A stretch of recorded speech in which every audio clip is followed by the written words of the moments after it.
Vera Starbard at Sac, and I'm the playwright for Native Pride and Prejudice. Native Pride and Prejudice is what happens when the Bennets are a Alaska Native family that lives in a village, and Raven decides to take over the story that Jane Austen thinks she knows better. But of course, Raven does. So shenanigans, comedy, and a little bit of an Alaska Native perspective on the story that Austen wrote. The original intent of Native Pride and Prejudice, it was for Alaska kids in the village, actually, or just Alaska Native small communities. I sort of pictured it as this play that could go along with the curriculum, be performed by high schoolers or like half professionals, half high schoolers in the villages. These villages, some of them have 75 people, 200 people. The community I was born in is considered actually a city, and it's 1,200 people. I had this sort of vision of really hearing the authentic Alaska Native village voice in it. Very few plays are written from that perspective, so I really wanted that. And we took it around different readings, probably a dozen readings at this point. It really just kind of grew legs and a lot of interest in Alaska Native village voices, and the play grew to where I realized I needed to adjust sort of where I was going with it, because that perspective was really interesting to people. And so the sort of play that I was thinking would be the small play became a bigger and bigger play.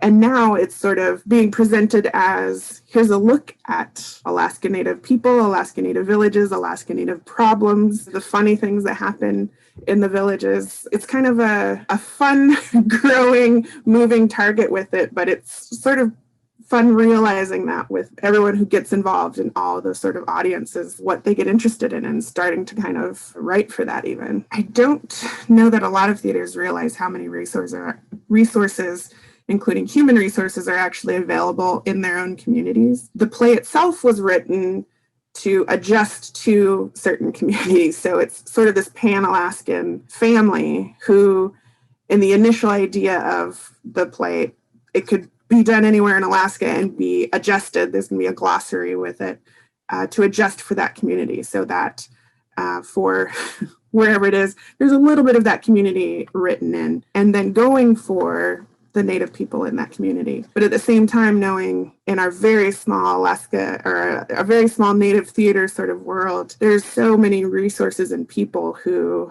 know how to put on Native plays and know who to call and know who to sort of call the troops in. And that's where we've gone each and every time, including Alaska Native corporations who just want to promote Alaska Native people being seen more, and our perspective being seen more, and our issues being seen more. So there's an awful lot of resources that sort of rally the troops for that. And then those troops sure know where to go and adjust for different communities and who to call in those different communities that are more familiar with the Native community there. The plays that I've written so far all kind of span a pretty good width between dramedy, comedy, drama, adventure, but they definitely all have the vein of Alaska Native perspective, Alaska Native issues, things that don't get talked about because Alaska Native worldview isn't being represented here. So there's always something of that. Our Voices Will Be Heard was my first play, and that was sort of how I was introduced to the theater world. And that was a semi-autobiographical play of when my sexual abuse when I was a kid was discovered by my mother and what happened from that. And I put that in a 19th century Tlingit village. And that kind of got a big splash statewide as far as talking about things that we don't talk about.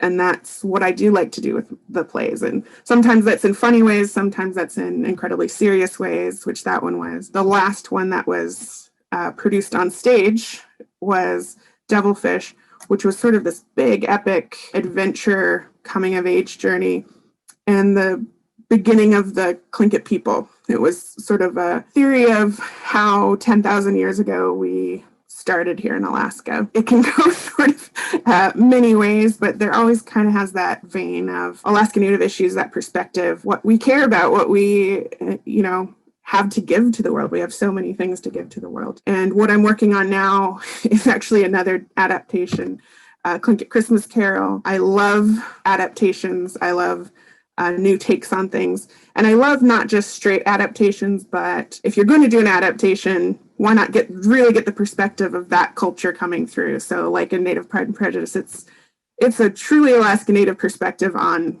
what might be happening in sort of this Austin world. And Tlingit Christmas Carol, it's who would Scrooge be? What would their issues be if they're an Alaska Native person? So it's kind of a wide span. I also write in television for preschool. So I have this sort of body of work that goes from preschoolers from an Alaska Native perspective all the way through adults and adventure and comedy and drama. I think there's definitely a pretty strong identifiable root of really caring and loving about the Alaska Native community and perspective. I write for Molly of Denali, which is on PBS, and it's a preschool show about a young Alaska Native girl, Molly, and all of her adventures in her village. I write for another TV show yet to be announced someday. Those are obviously very different from theater, but have definitely helped me to sort of tighten up what I'm doing in theater. Those are newer, my sort of longer creative vein. It's not usually thought of as creative, but I've been a journalist pretty much my entire professional life. Since I was 18, it was my first job because I was, of course, in high school. I was a high school editor of the paper. So I'm also editor of First Alaskans magazine. And I always kind of have that journalism look at things, take on things. It really helps in theater research like to have that. And it actually really helps in workshopping to be able to really work on a deadline well. Just recently, I did a children's book with my dad as this sort of COVID project. It was started as a poem that I wrote. Then I asked my dad to do an illustration, which turned into 30 illustrations. And we put out this book called Raven Steals the Toilet Paper. It was just a fun kind of thing to do. And now we're working on a coloring book to go along with a Tlingit Christmas Carol that'll be released this season. My family is involved in pretty much everything I do. It's kind of well known in any theater project I do now. My whole family comes along. My parents have done props and created sort of authentic Tlingit items to be used in the plays, designs. My dad's an artist, so he's designed things for it. My brother will work on marketing. It's the whole thing. We come as a family. It's a pretty creative family. And it's very Tlingit. It's a very indigenous sort of way of approaching things. So art runs deep.